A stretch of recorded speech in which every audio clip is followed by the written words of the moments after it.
Hi guys, welcome back to my channel if you're watching from YouTube, and welcome back to my Insta if you're watching on Instagram.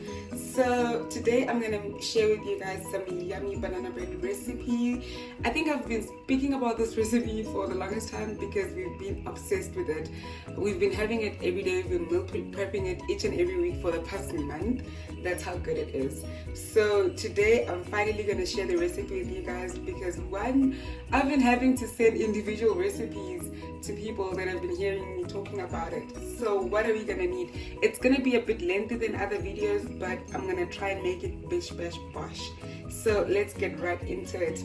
First we need oats. This is just rolled oats. I think I showed you guys. If you haven't seen my grocery haul, the first video I uploaded, you're gonna see the brand of oats that I use. I have some pink salt, tapioca flour, I have flaxseed powder, potato flour, and I have rice flour. That's it with the flours. Then obviously when you're baking, you need some baking powder. And then, who doesn't love cinnamon in banana bread or anything baked? We have some seeds, starting with chia seeds. We have almonds as a sort of fat that's gonna come in. It's gonna give it a good crunch. Or you can use walnuts, or you can use pecans, whatever.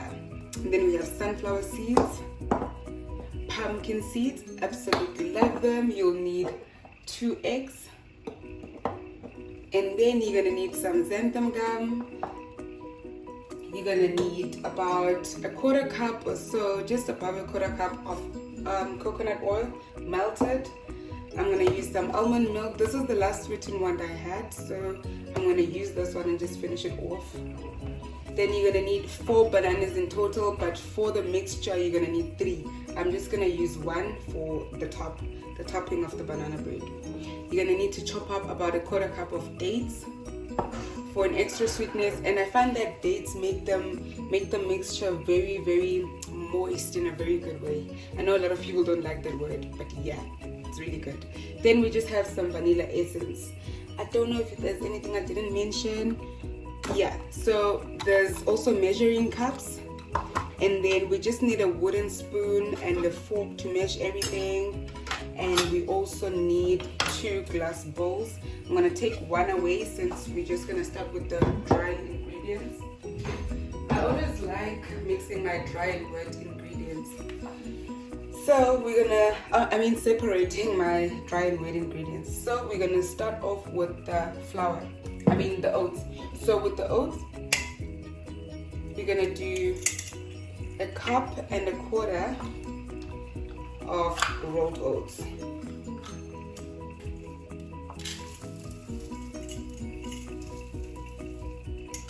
And then we're gonna need the 1/4 cup. Just fill it up. Then I'm gonna start with my flours. I actually forgot to open my tapioca flour. So with the potato flour, we're gonna want 1/3 cup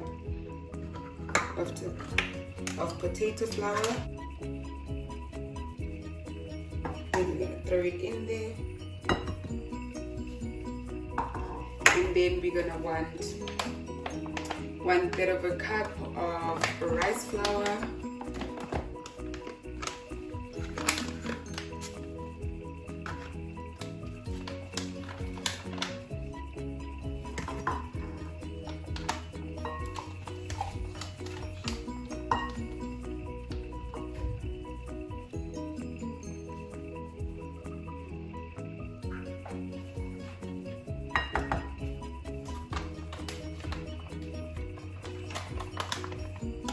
And then we're gonna want to cut open my tapioca flour. It's still closed. Let me just get some kitchen scissors and just open this up. Okay, we also want 1/3 cup of tapioca flour. Oops.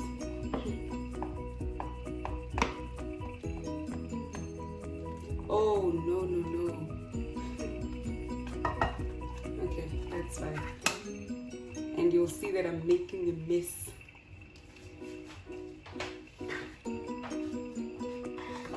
Okay, then we're gonna throw in some cinnamon, and apologies for the mess, you guys. You can never get too tidy when you're working with flowers. So I'm just gonna eyeball my cinnamon as much as you like, and then I'm gonna start. Let me start with the salt. I also like eyeball the salt, and then we're gonna go in. What I forgot is my measuring spoons. We're gonna go in with a teaspoon of xanthan gum, and this is what gives the gluten-free flour the elasticity that gluten flour has. So your baking flour and sorts.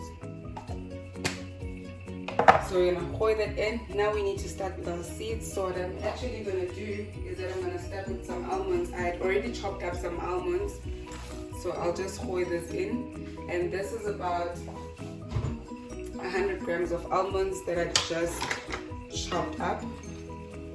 Just gonna give that a good mix. And then we're gonna start, let me first go in with some baking powder. So I like to add a lot of baking powder, you'll see. I add about half a tablespoon of baking powder because this is like gluten-free flour. Oh, and actually, I also forgot another thing. Apple cider vinegar. I need to add this. It also helps with activating the baking powder and just helping with the rise. So now that we've done that, we're gonna go in with our dates. Just gonna throw them in there. Then we're gonna go in with 2 tablespoons of chia seeds, which are very high in fiber, omega-3s, and a bit of protein. And then we're gonna go in with some sunflower seeds. With sunflower seeds, I like to do like 3 to 4 tablespoons. So maybe I'll do 3.5. But I think 3 are fine. Yeah, 3 is fine. So, and you'll notice with all my recipes, I always change things up. Like, I don't always have the same recipe. I'll always try something new. Like, for example, today, I just added 2, I'm going to do 2.5 tablespoons of pumpkin seeds. Like, even today, I wanted to like switch from this traditional banana bread that I do, and I wanted to either make it like banana and blueberry, or just maybe add what is this, or chocolate, the dark chocolate lint that I bought. I just wanted to add something, but I was like, you know what, let me share the basic granola recipe first, and then next week when I'm not filming it, I'll switch it up and do something else, because we've been having this recipe like it's been a hot minute. Okay, I think I've added everything that is dry. So this is our mixture. I'll just leave it like this. So you just want something like this. Then we're gonna start with our wet ingredients. We need a bowl. Then we need 3 bananas, and you want your bananas to be like super ripe. The more ripe they are, the more sweeter they are. Because the thing is, I don't want to end up using refined sugars or end up using coconut sugar in my recipe, which I sometimes do if the bananas are not super ripe and maybe I use 2 bananas. Then I'll just throw in some xylitol or coconut sugar or even maple syrup. So I think they're not that ripe, but they're just fine, I guess. And the dates will also help with the sweetness, so I don't need to add more bananas or add a sweetener. So I'll just mash this up.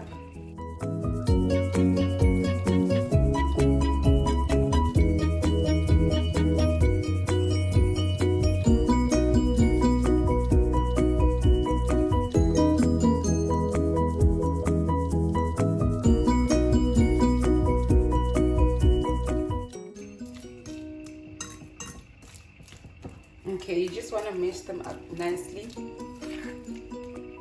but I don't like mashing them up so much and making it super smooth, because when I bite into like a slice of banana bread, I do want that bite of banana, like a chunk of banana. It's always nice.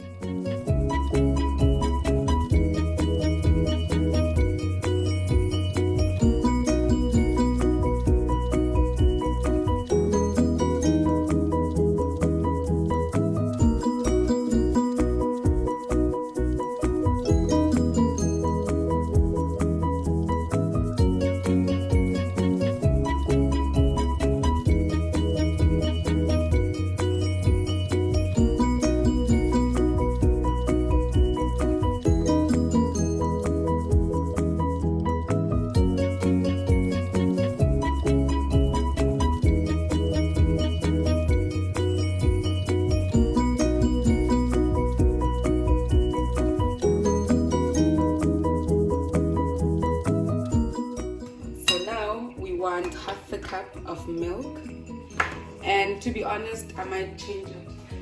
I might add a little bit more, because every time, as I told you before, every time I bake, every time I cook, I'll never do like things like, number one, I don't like following recipes. I like creating my own recipes, and every time I create a recipe, rest assured the next time I'm not gonna do it the same. Like I just created a recipe for chocolate chip cookies, and my boyfriend was like, you should keep the recipe and remember everything. I didn't even write it down. Rest assured the next time I make it, I'm not gonna make it the same way, but it's still gonna taste good. So I guess that's the good side of it.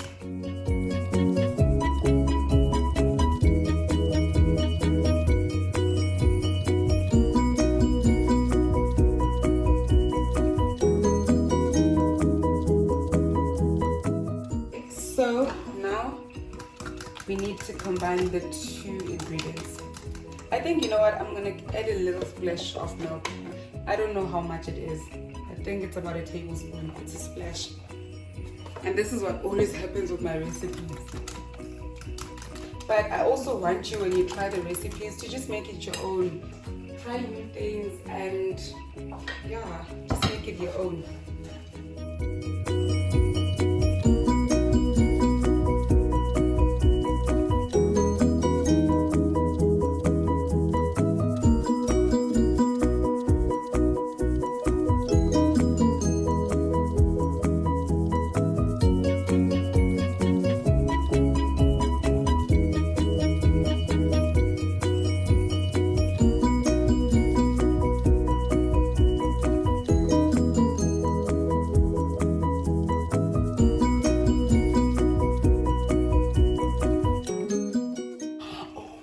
You know what I didn't add?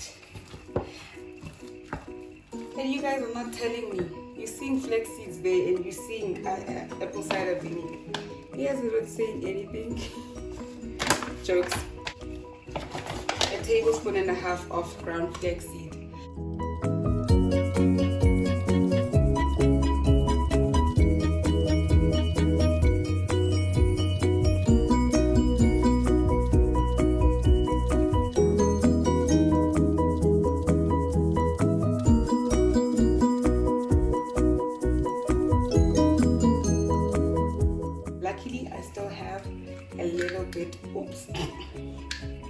I still have a little bit of wet mixture, so I'll do half a cup.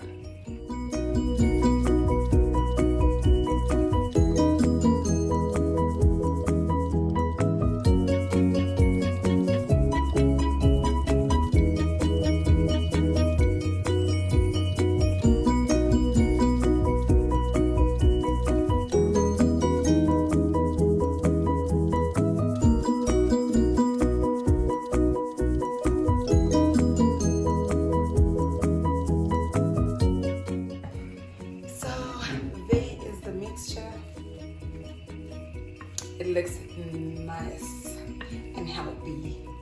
I think we can all agree it looks healthy. Let me just... It looks really good. So I'm really happy about this. So now we're gonna need, let me show you. Now we're gonna need two things. A baking tin.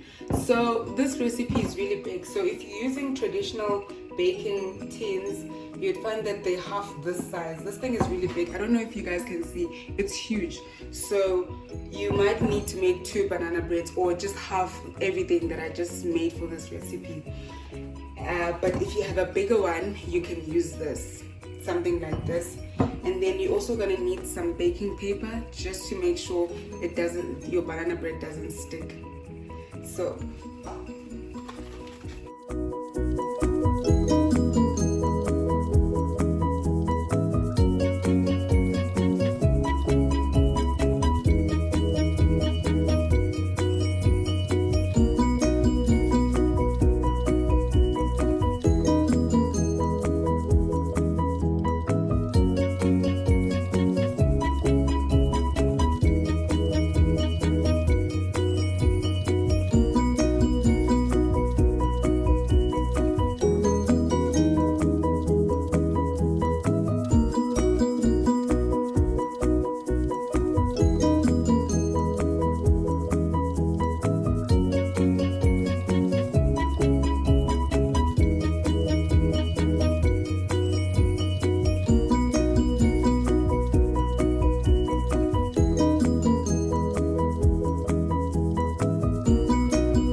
at 180 degrees Celsius.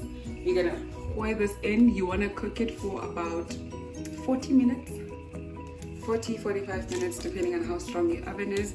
But I'm gonna cook it at 180 or 190 degrees Celsius, actually 190 for 40 minutes or so.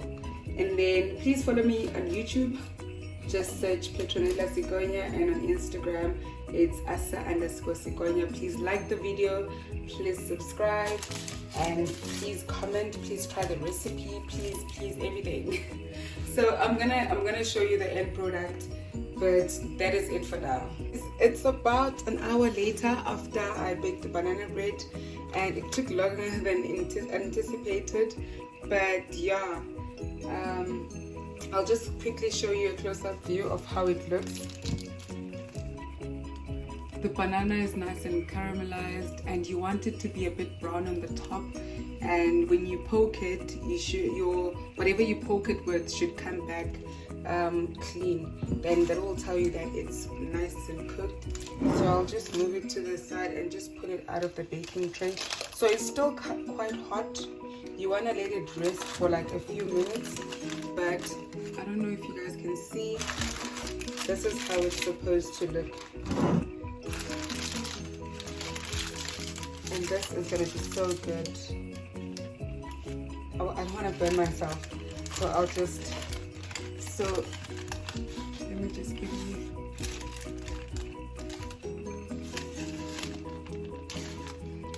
So yeah, just let it rest before you cut into it and enjoy it.